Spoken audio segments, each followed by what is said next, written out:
Assalamualaikum warahmatullahi wabarakatuh. Ibu, Bapak, saudara-saudara yang saya hormati, pada sesi ke-53 ini kita akan membicarakan tentang minyak dan gas. Minyak dan gas ini biasa disingkat dengan migas ya. Tentu saja sebagaimana dua sesi terdahulu, kita hanya bermaksud melihat persoalan ini dari sudut pandang pengantar ekonomi.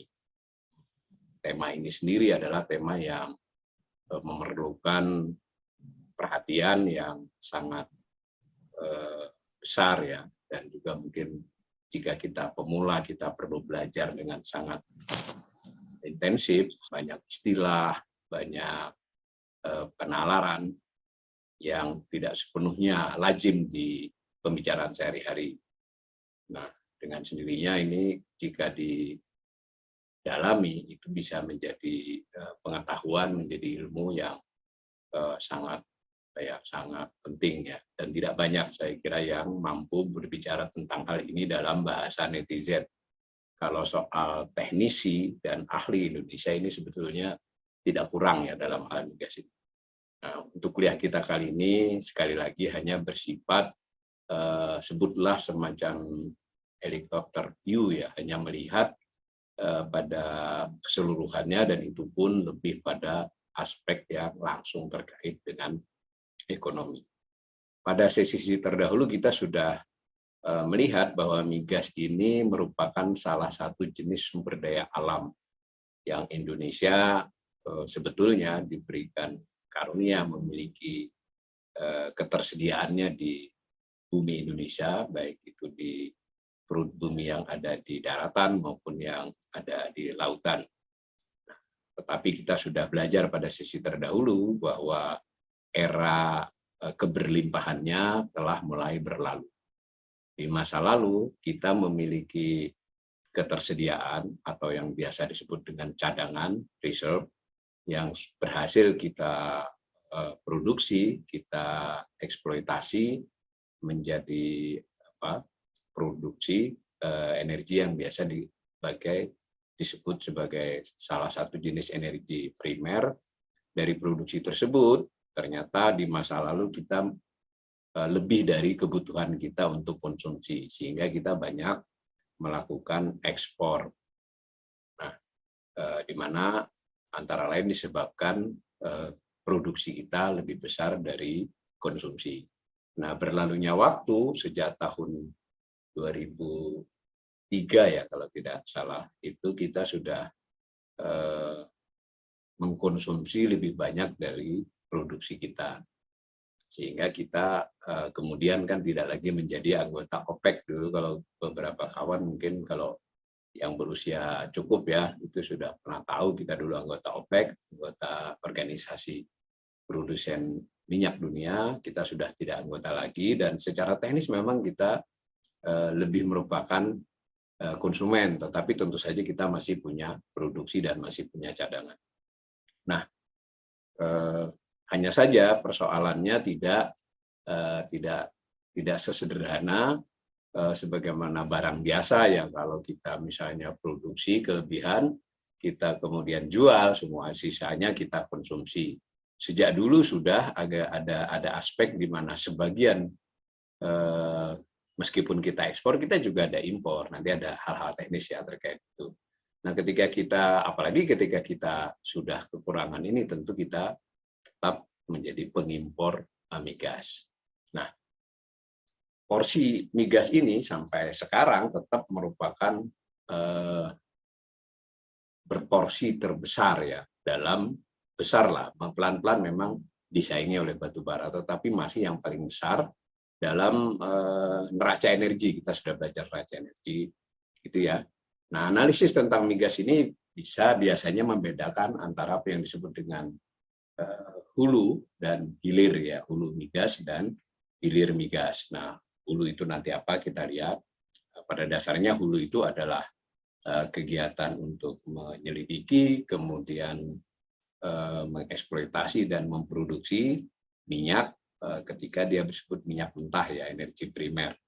Nah, sedangkan hilir itu ketika kegiatan-kegiatan yang terkait dengan pengolahannya, penyimpanannya, dan pemasarannya sebagai energi akhir terutama.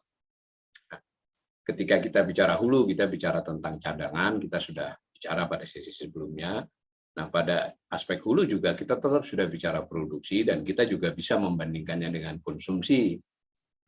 Lalu kita sudah ada aspek supply juga, karena tadi selain produksi konsumsi kita melakukan ekspor dan impor.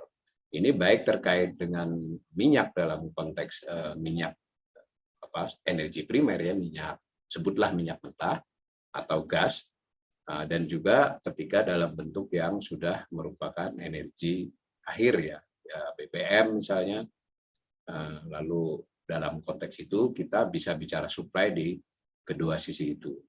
Dan terkait dengan itu semua biasanya migas juga membicarakan soal distribusinya, bagaimana distribusi itu artinya tidak hanya soal tempat ya, tetapi sektor-sektor apa yang menjadi konsumennya, konsumsinya, berapa porsinya. Kita sudah belajar juga tentang energi secara keseluruhan, bagaimana industri, bagaimana rumah tangga, bagaimana transportasi, dan seterusnya.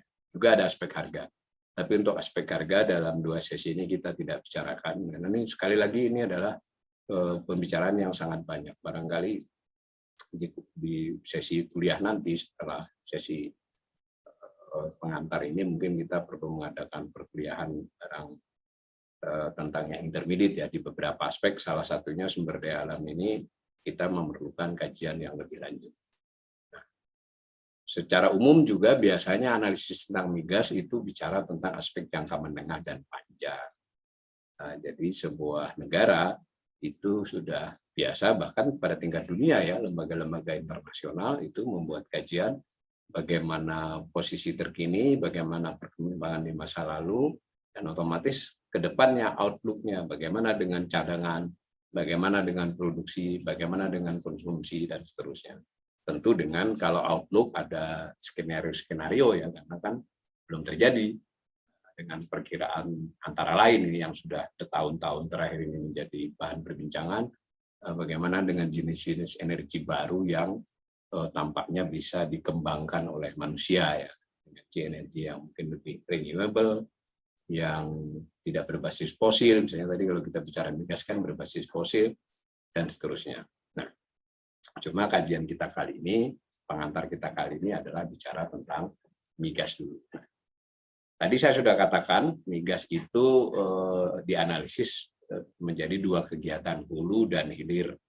Nah, hulu itu kurang lebih adalah kegiatan eksplorasi ya. Eksplorasi itu sederhananya kalau dalam bahasa sehari-hari itu ya penyelidikan, penelitian, di mana, di daerah mana, kira-kira ada berapa isinya, ada cadangan minyak dan gas, itu eksplorasi.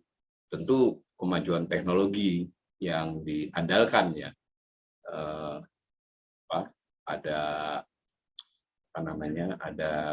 ada eksplorasi yang menggunakan berbagai macam teknologi, ada seismik ya, penyelidikan seismik misalnya.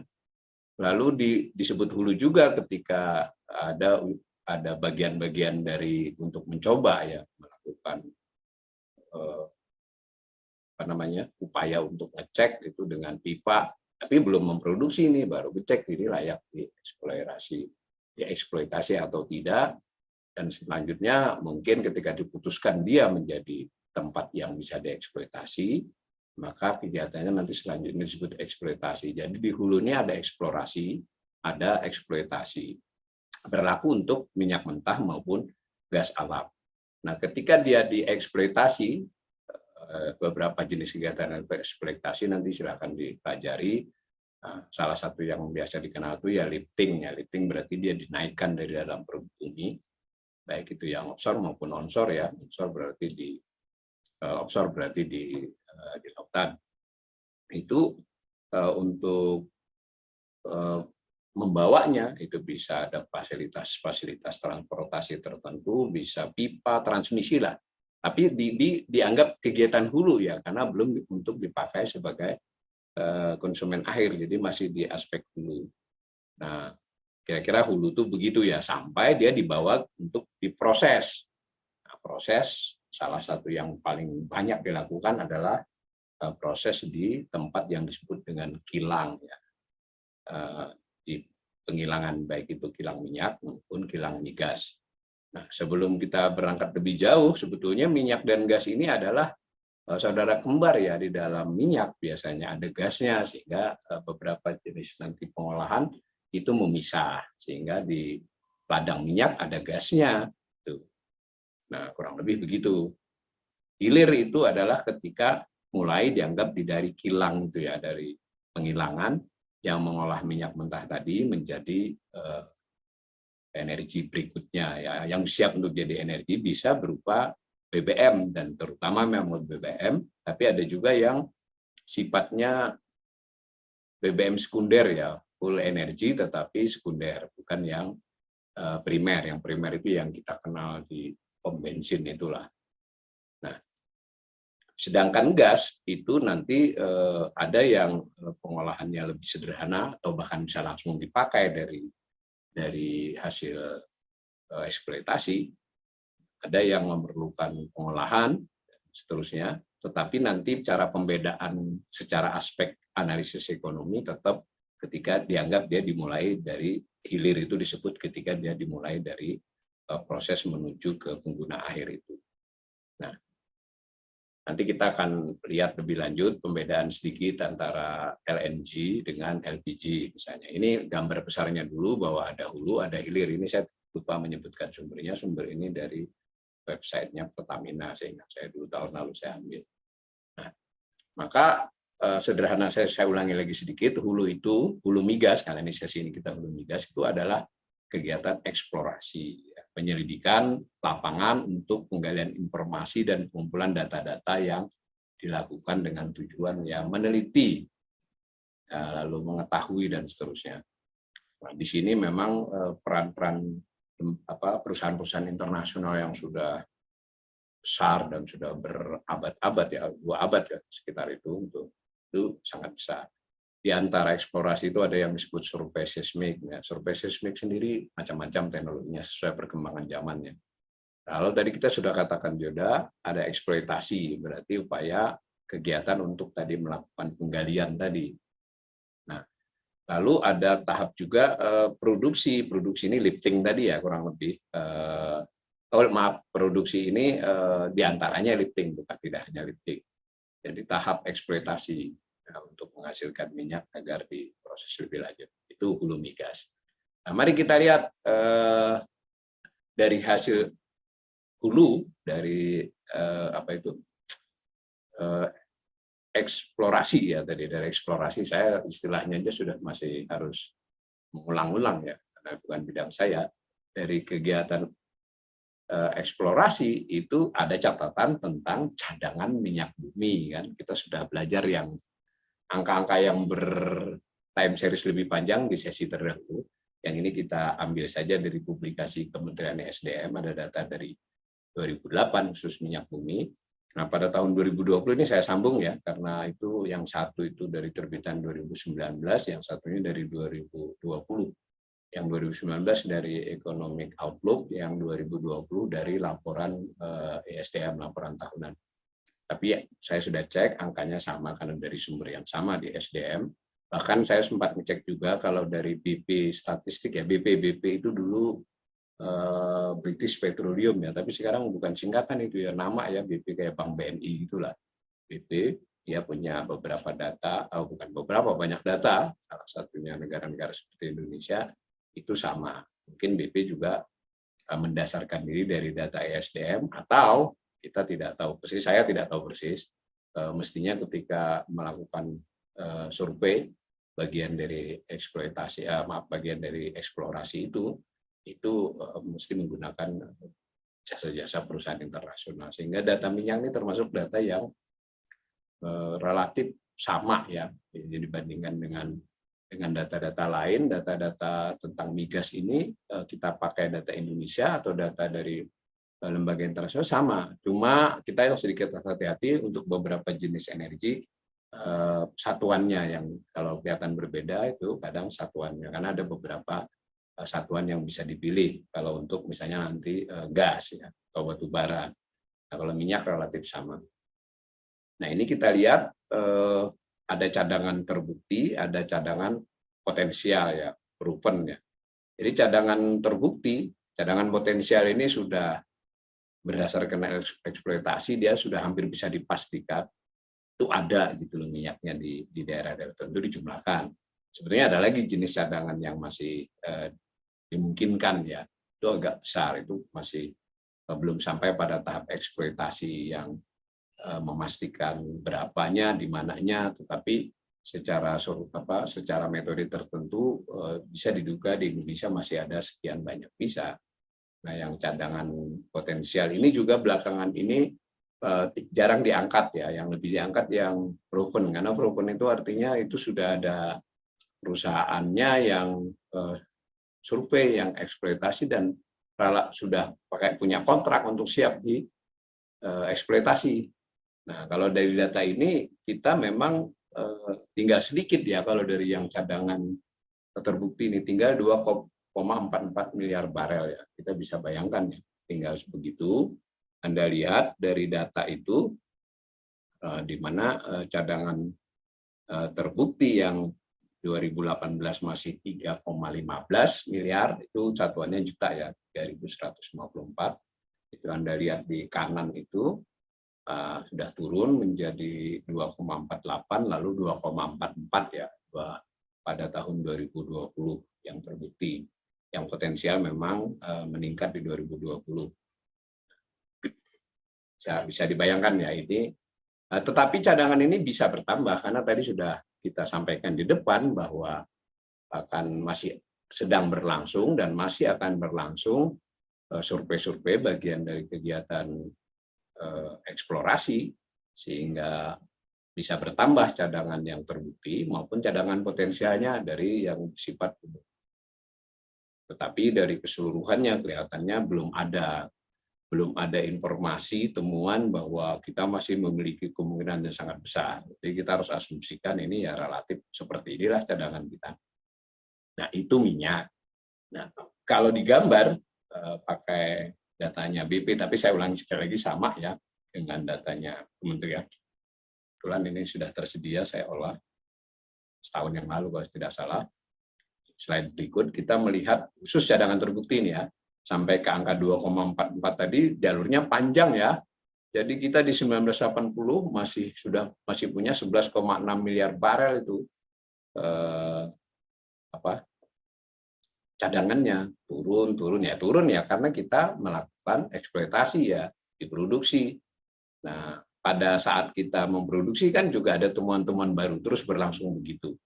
Nah, kalau kita sederhanakan misalnya yang kita lifting, yang kita ambil di tahun 2020 ini menurut informasi APBN itu kan kurang lebih 707.000 per hari ya, berarti kurang lebih berapa itu kalau dikali 360 ya sekitar 2 lebih sedikit miliar barel per 2,5 miliar barel per tahun diambilnya.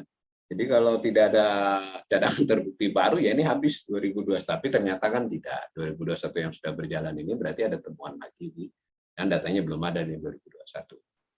Nah, jadi temuan baru menambahkan cadangan lalu produksi lifting menguranginya. Nah, secara total angka netonya seperti digambar itu tentang cadangan terbukti minyak, tidak termasuk cadangan potensial ya.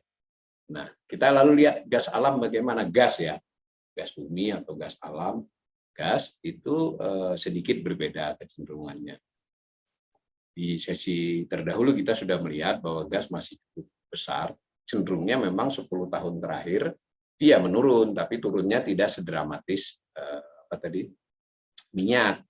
Mengapa ya? Cadangan terbuktinya tiap tahun juga bertambah, diproduksi, tetapi cadangan juga masih bertambah. Dan kalau kita studi lebih jauh, itu memang cadangan migas Indonesia itu salah satu yang masuk, ya mungkin urutan masuk 10 besar lah, saya lupa urutan ke-7 atau 8 di dunia. Kalau minyak sudah enggak.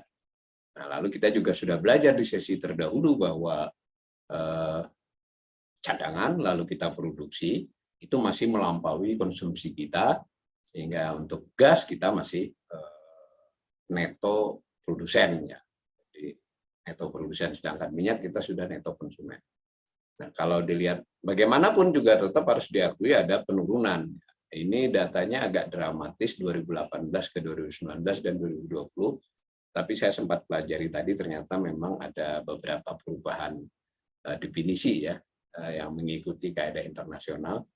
Jadi di antara definisi itu memang yang cadangan-cadangan yang dilaporkan oleh perusahaan-perusahahaan kontrak itu, perusahaan kontrak kerjasama, itu dianggap tanda petik ya didiskon untuk data-data tertentu, dia masuk ke jenis lain, sehingga yang terbuktinya itu turunnya drastis 2019 itu bukan semata-mata karena pada tahun itu diproduksi banyak, tapi ada beberapa perubahan definisi yang disesuaikan ya.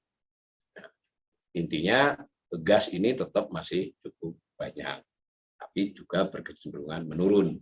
Nah, dengan informasi ini, pemerintah sudah sejak lama, pemerintah Indonesia bahkan sejak sebelum era Pak Jokowi ya, sudah di zaman SBY itu para ahli energi bersama-sama pemerintah sudah sadar bahwa cepat atau lambat harus ada transformasi, dan ini sebetulnya upaya-upaya itu ya naik turun ya, kadang agak menghangat gitu, tapi kadang agak melemah, tetapi sebenarnya ada kesadaran bahwa memang harus menggeser konsumsi dalam hal migas ini harus lebih mengandalkan kepada gas daripada minyak, itu sudah disadari.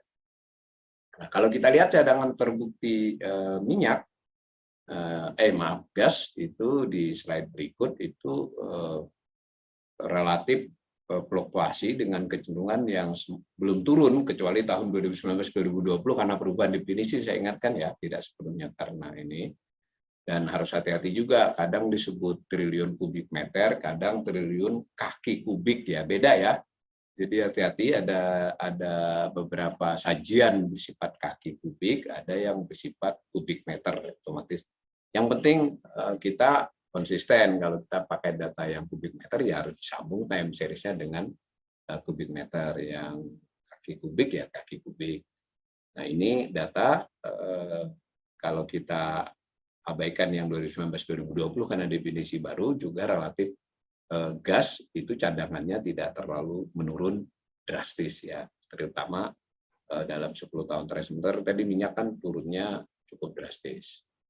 Nah, kalau kita gambar secara menyeluruh untuk pengetahuan kita sebagai pembelajar ekonomi, itu, dan saya ambil dari laporan tahunan SKK Migas di yang kanan dulu gambar itu. Nah, ini SKK Migas menggambarkannya seperti ini. Itu yang hijau muda itu adalah minyak, yang marun, merah ya, merah marun itu adalah gas. Nah, maka yang hijau itu dari 1966 kita pernah mencapai puncaknya di tahun 1978, masih bertahan sampai dengan 1982, lalu masih bisa naik lagi sampai tahun 1996 tentang produksi ini ya. Ini tapi mohon maaf, ini bukan cadangan, produksi. Tadi cadangan yang di atas, ini produksi. Nah, ini dihitungnya dengan satuan hari ya, harian ya.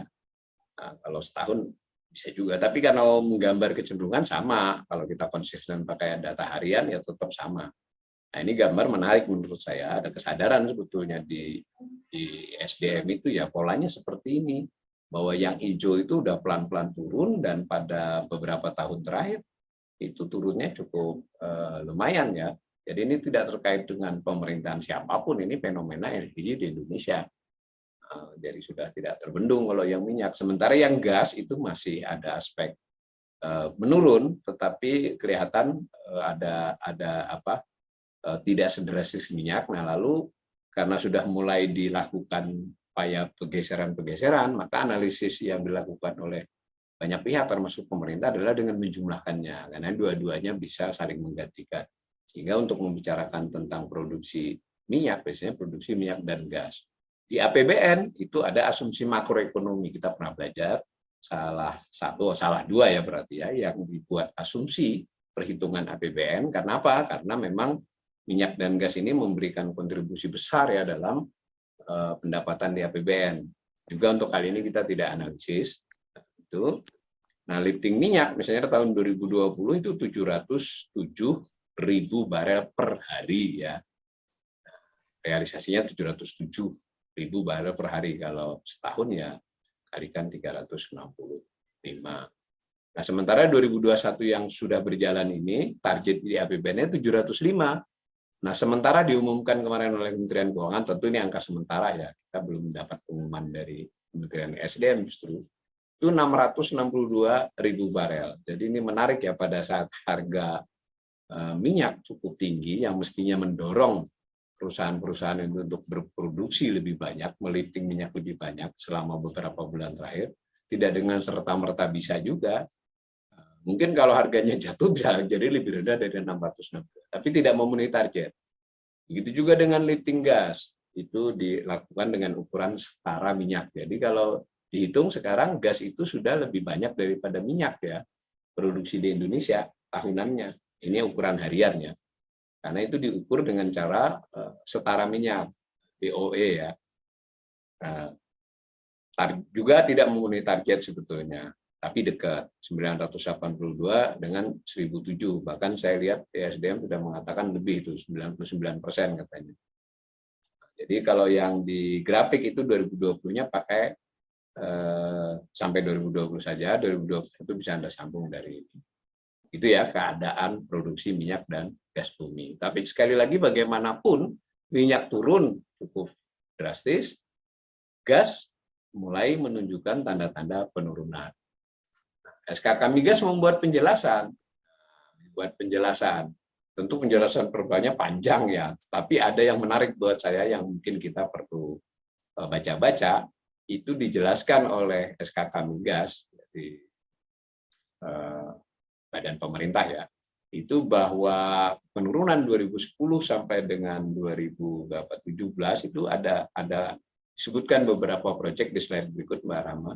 Itu ada soal pecahnya pipa, ada soal tertundanya keputusan operator baru, ada kebocoran, ada ya, ini saya sengaja sajikan supaya kita bisa paham bahwa ini urusan produksi minyak ini cukup kompleks karena sebagian besarnya kita melakukan kerjasama, kan kontraktor kerjasama PSC ya.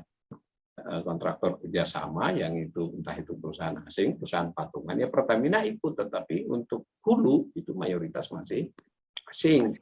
Nah, maka masing-masing itu juga memiliki kontrak-kontrak yang tidak sepenuhnya sama.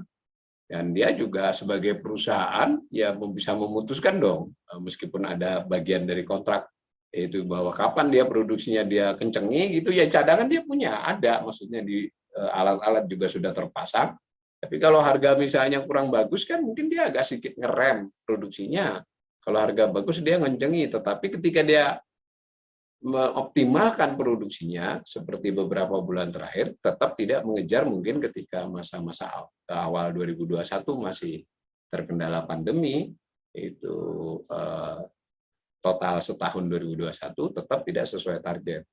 Jadi ini penjelasan-penjelasan teknis dari SKK Migas ini supaya kita punya gambaran ya, ini kan ada urusan pada masing-masing, sebutlah lapangan ya, tempat mereka melakukan eksploitasi itu. Juga dari beberapa item itu silakan nanti dipelajari, itu kan ada hubungan dengan masing-masing perusahaan kontrak kerja, jadi dinamis lah. Dan ini duit triliunan ya, jadi kalau mau tertarik dengan ekonomi politiknya ini luar biasa sekali. Tapi kita sebagai pembelajar awal ya melihatnya secara umum seperti ini. Minyak turun dan ada pledoi, ada penjelasan tentang turun itu seperti yang dicantumkan SKK Migas. Ini sangat menyederhanakan menurut saya. Nah, begitu juga dengan gas. Gas meskipun lebih landai turunnya kan tetap turun tadi. Nah, ini ada penjelasannya juga. Hampir mirip penjelasannya, tentu dengan kasus yang berbeda-beda terkait dengan perusahaannya, terkait dengan lapangan gasnya, dan seterusnya. Jangan dibaca ya. Ini kenapa saya cantumkan, karena ini buat kita pembelajar awal jadi menarik. Oh iya ya, nggak jangan kita wah ini pemerintah misalnya pemerintah Indonesia maksa-maksa perusahaan ayo cepat produksi yang banyak. Nggak bisa juga. Nah, pertama juga urusannya adalah dengan berbagai perjanjian teknis yang konon kabarnya saya belum pernah mempelajari perjanjian-perjanjian antar masing-masing kontraktor itu adalah soal-soal yang cukup kompleks ya terkait berbagai hal. Meskipun aturan umumnya ada. Nah, di luar soal penjelasan teknis yang disampaikan secara grafis oleh SKK Migas, itu secara teoritis analisis ekonomi kita bisa memahami ya bahwa produksi di hulu migas, ulangi ya ini hulu masih ya, ini masih terkait dengan produksi minyak dan gas bumi ya di level hulu. Itu terutama sekali terkait dengan investasi. Mengapa ya? Karena kan tadi untuk ini adalah industri padat modal untuk melakukan eksplorasi saja, untuk melakukan penyelidikan itu sudah keluar duit ratusan M, bahkan mungkin T, ya setidak-tidaknya ratusan miliar atau beberapa juta dolar. Itu memerlukan investasi tiap tahun. Kemudian ketika mereka memutuskan untuk mengeksploitasi setelah mereka memperoleh kontrak yang lebih dan sebelumnya sudah ada kontrak ya, kemudian sesuai dengan kontraknya dia melakukan eksploitasi, itu juga butuh investasi lagi. Misalnya yang besar-besar kan ketika eksploitasi kan mereka butuh rig ya, apalagi kalau dia adalah offshore dan rig itu sewanya mahal kan.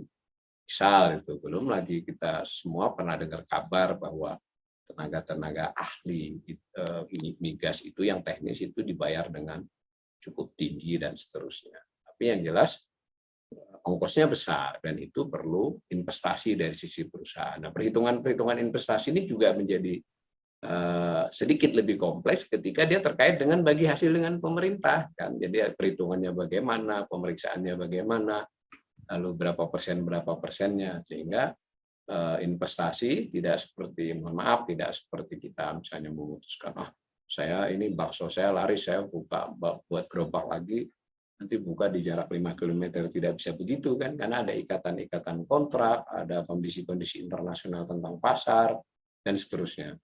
Nah, keputusan investasi itu secara total kita sebagai pembelajar ekonomi kan melihatnya total. Kalau buat para ahli di bidang ini mereka punya, nah kalau kita baca-baca di media sosial saja buat beberapa kawan-kawan yang ahli itu kan menyampaikan ada masalah dengan perusahaan ini, ada masalah di lapangan ini. Nah, kita lihat umum saja bahwa investasi itu sejak 2009 sampai dengan 2020 itu saya sambung ya, belum sempat saya olah tapi sumber datanya sama dari SKK Migas. Itu sepintas kita lihat angka atasnya dulu. Dari 2009 investasi tahunan ya, itu kurang lebih 11,5 miliar dolar, tahun 2010 11,8 miliar dan seterusnya. Pernah tinggi di tahun 2013 dan 2014 18,9 berarti 19 miliar, lalu 19 miliar lebih. Dan sekarang di 2020 hanya 10,5 miliar dolar. Jadi kalau saya buat rata-rata selama berapa tahun itu kurang lebih 21 tahun itu rata-ratanya per tahun 14 miliar. Tetapi di 5 tahun terakhir di 11 miliar dolar saja. Nggak pakai saja ya, 11 miliar itu banyak ya, dolar loh. 11 miliar dolar kita bisa membayangkan ya, keluar angka triliun. Jadi ini memang industri padat modal. Di antara investasi itu porsi terbesarnya masih untuk produksi. Jangan lupa ya, tadi kan ada eksploitasi, ada eksplorasi, ada eksploitasi. Di antara eksploitasi itu produksi. Nah, wajar sih bahwa ongkos terbesar adalah di produksi. Nah, termasuk juga pengembangan. Pengembangan ini di dua-duanya ya, pengembangan di produksi maupun di eksploitasi, ada eksplorasi, tetapi pengembangan biasanya terkait dengan di lapangan yang sama. Memperluas jangkauannya, menguatkan eksploitasinya, dan seterusnya. Nah, ada administrasi juga. Nah, ini data ini penting juga kita pahami bahwa yang eksplorasi itu hanya di kisaran 10%, bahkan kadang kurang. Nah, ini kan menyangkut tadi tambahan cadangan kan kalau eksplorasi kan. Kalau eksploitasi kan sudah ngambil, ngurangi. Berarti kalau investasi di eksplorasi itu kecil, kita tidak terlalu bisa berharap bahwa temuan-temuan cadangan baru akan meningkat. Nah, disinilah ya mungkin buat kawan-kawan termasuk saya lah ya, yang kadang ya merasa nasionalis, lalu juga ini bagaimana kita ini dari dulu sejak zaman penjajahan setelah merdeka masih juga orang lain yang banyak menikmati sumber daya alam kita, ya kadang terkendala dalam konteks menganalisis seperti ini. Ketergantungan kita kepada perusahaan asing minyak dan gas di hulu ini ya, belum di hilir ini, itu tinggi. Jadi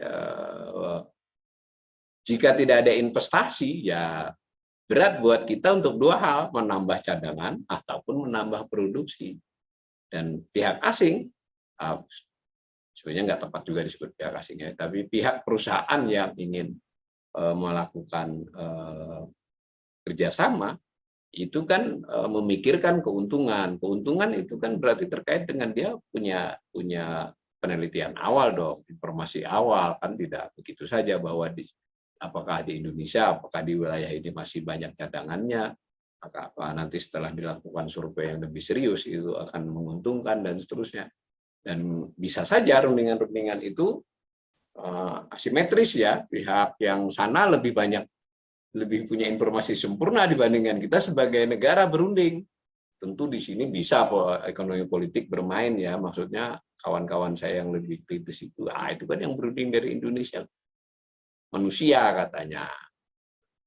Sehingga ada banyak hal di sini, dan itu kita tidak merujuk kepada soal pemerintah sekarang saja, ini kan kejadian sudah puluhan tahun. Nah, apakah hal-hal begini bisa membuat kita lebih efisien dan efektif demi kepentingan penerimaan negara dan seterusnya di masa mendatang? Saya secara jujur mengatakan saya kurang menguasai, hanya ikut-ikut baca saja. Tapi ini mungkin titik awal nih buat kawan-kawan pemirsa kuliah ini untuk ya bisalah mulai dari sini kita selidiki. Yang jelas ada kecenderungan di 5 tahun terakhir, 1, 2, 3, 4, 5, kalau dugaan saya 2021 ya sama, berarti 6 tahun, itu investasi di sektor hulu migas itu stuck di kisaran 11, kurang sedikit, lebih sedikit, dan untuk eksplorasi itu relatif kecil. Jadi temuan-temuan cadangan baru belum tampak kelihatan. Ya, ini migas ya, kedua-duanya ini bukan hanya minyak. Nah, dari tadi kita sudah bicara bahwa ada cadangan, lalu ada produksi, dan ketika kita melakukan penyelidikan tentang cadangan sampai kepada kemudian mengeksploitasi, memproduksi itu, sebagian besarnya kita berurusan dengan perusahaan asing ya, tentu sudah pemain seperti Pertamina sudah cukup besar ya, tapi kan sekian persen juga. Dan menarik juga beberapa perusahaan domestik pelaku perang Indonesia itu ada juga, tetapi tidak terlampau besar, malah mereka banyak melakukan kegiatan di luar Indonesia. Jadi kita ini sebagai sebuah negara kan cukup unik ya, beberapa pelaku Indonesia itu juga hebat ya, melakukan eksplorasi dan eksploitasi hulu migas di luar Indonesia. Ada sudah pelaku, silakan diselidiki di Google lah siapa aja itu. Nah, ini wilayah kerja. Tadi kan saya nyebut-nyebut kata-kata lapangan. Lapangan itu istilah kayak sehari-hari lah ya. Yang berdasarkan kontrak itu namanya wilayah kerja. Tentu di dalam satu wilayah kerja bisa terdiri dari beberapa lapangan, beberapa sumur dan seterusnya. Lapangan ada banyak sumur. Nah, ini sejauh ini wilayah kerja atau WK ya, ini kan menjadi penting karena meski beda-beda secara analisis, makin banyak wilayah kerja, tentu kan wilayah kerja itu kan hasil kontrak antara pemerintah dengan perusahaan kontraktor. Nggak mungkin perusahaan kontraktor mau kontrak kalau dia tidak melihat kemungkinan yang sangat menguntungkan atau setidaknya menguntungkan di wilayah tersebut. Karena itu bisalah kita bicara secara teoritis, makin banyak WK itu makin mungkin produksi meningkat. Nah, ini sementara ini ada 184 wilayah kerja. Beda ya dengan perusahaannya ya. Satu perusahaan bisa punya banyak wilayah kerja. Nah, ini menarik ya kalau kita lihat WK ini 184 itu bukanlah jumlah yang baik ya dalam konteks waktu ya, tentu kan tadi karena cadangannya memang makin sedikit, ya otomatis WK-nya kan makin sedikit. Atau dibalik juga bisa, WK yang sedikit itu membuat produksi dan makin sedikit, tapi produksi itu juga produksi dan WK terkait dengan cadangan. Itu kayak apa ya, saling berhubungan. Nah, kalau kita lihat WK 184 itu kan lebih rendah dari 2019, lebih rendah dari 2018.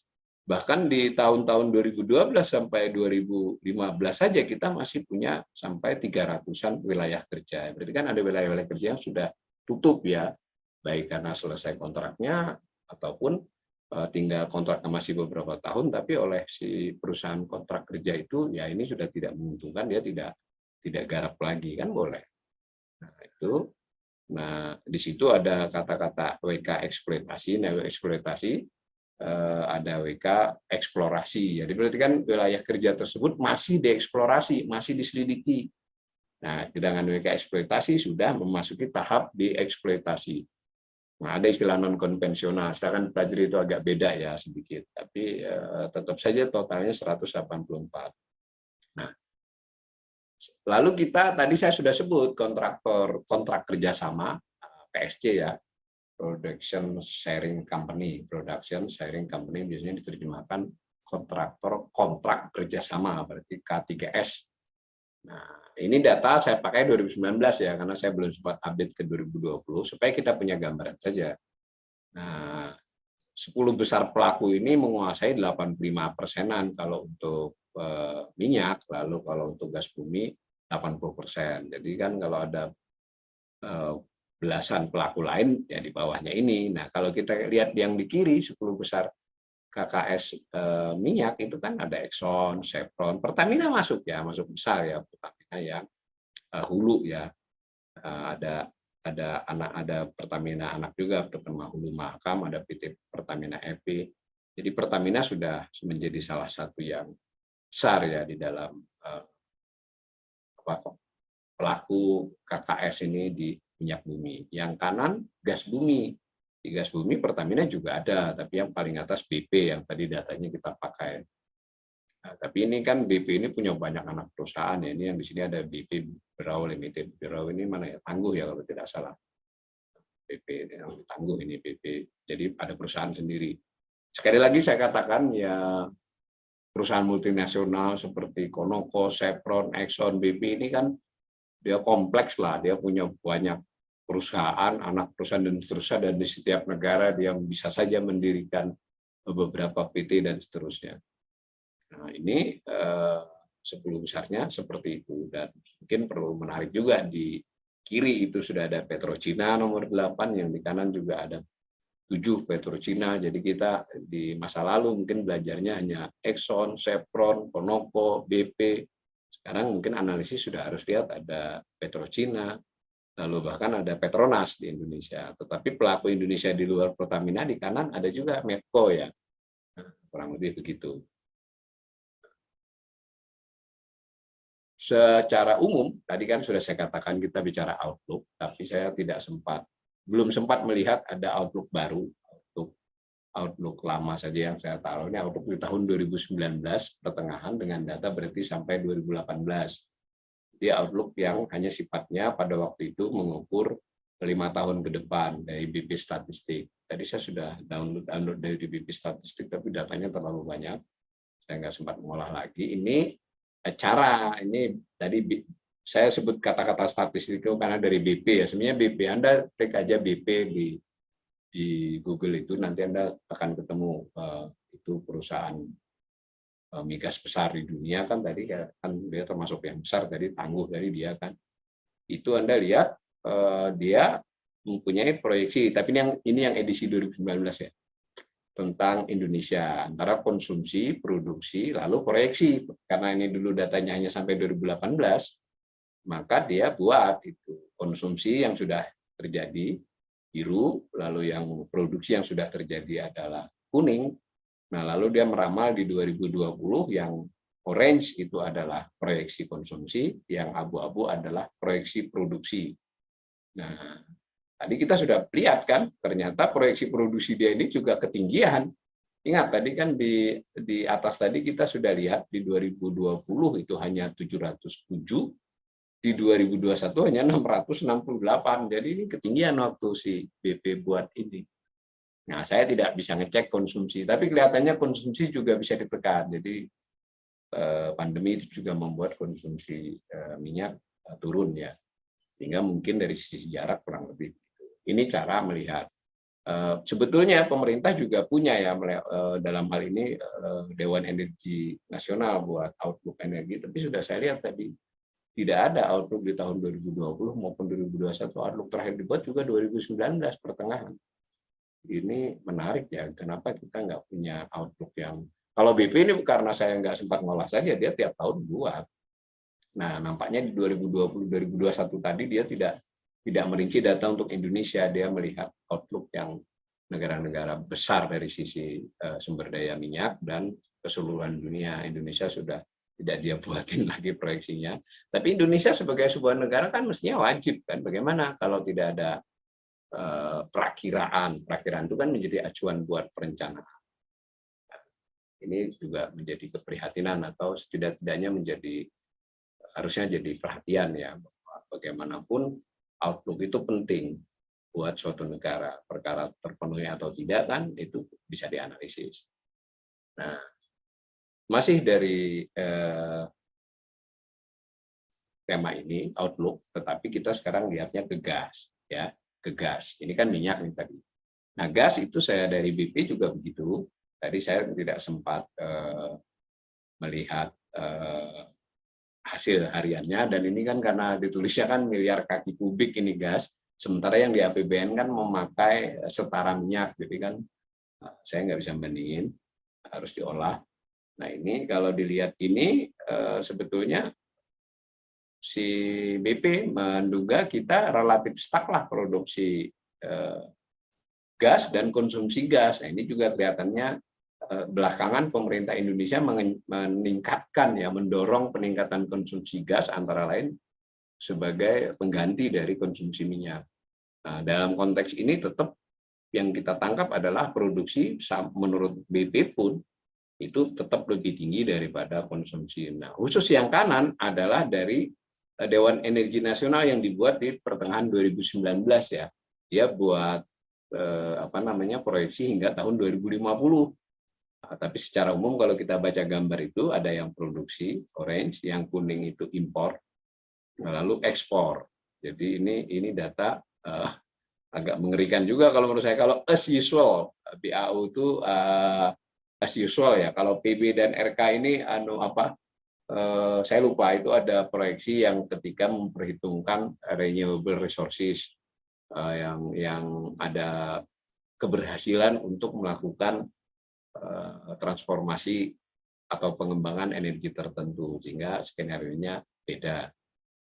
Tapi kalau yang as usual, seandainya tidak ada tindakan-tindakan atau kebijakan yang cukup luar biasa, itu maka kita terakhir ekspor itu 2030. Yang hijau itu menunjukkan kita masih bisa ekspor kan. Di 2040 sudah nggak bisa ekspor gas itu. Di 2050 apalagi, malah impor kita lebih banyak jauh dari produksinya. Ini kira-kira tentu ini yang saya maksud. Sudah bagus Dewan Energi Nasional ini membuat begini dengan maksud merubahnya dengan skenario PB dan skenario RK itu supaya masih ada hijaunya. Itu pun dibuat skenario hijaunya juga masih tidak besar ya, tetapi produksinya bisa dinaikin, kurang lebih begitu. Nah, begitu ya gambarannya hulu migas. Kita melihat sudah tidak bisa dihindari penurunan cadangan minyak dan penurunan cadangan gas, meskipun yang gas ini masih cukup besar, melampaui konsumsi dan masih bisa ekspor, tetapi karena dia bukan energi yang terbarukan, maka dengan upaya apapun yang hanya bisa bersifat penghematan dan seterusnya tetap akan habis pada waktunya. Dan itu agenda cukup besar buat suatu negara untuk melakukan perubahan-perubahan kebijakan energinya. Harusnya sudah terencana bagaimana mengembangkan energi-energi yang lebih ramah lingkungan, yang lebih terbarukan, energi baru dan terbarukan. Tema itu udah lama banget ya. tapi kita menyaksikan dalam wacana-wacana kebijakan naik turun lah, apalagi di netizen nyaris tidak banyak. Dan ini belakangan ketika isu perubahan iklim itu kan isu lanjutan dari hal-hal beginian. Ya, hal beginian saja kita belum cukup bagus ya. Mudah-mudahan segeralah ini kita pembelajar ekonomi ikut mendorong itu. Demikian tentang sesi hulu migas. Assalamualaikum warahmatullahi wabarakatuh.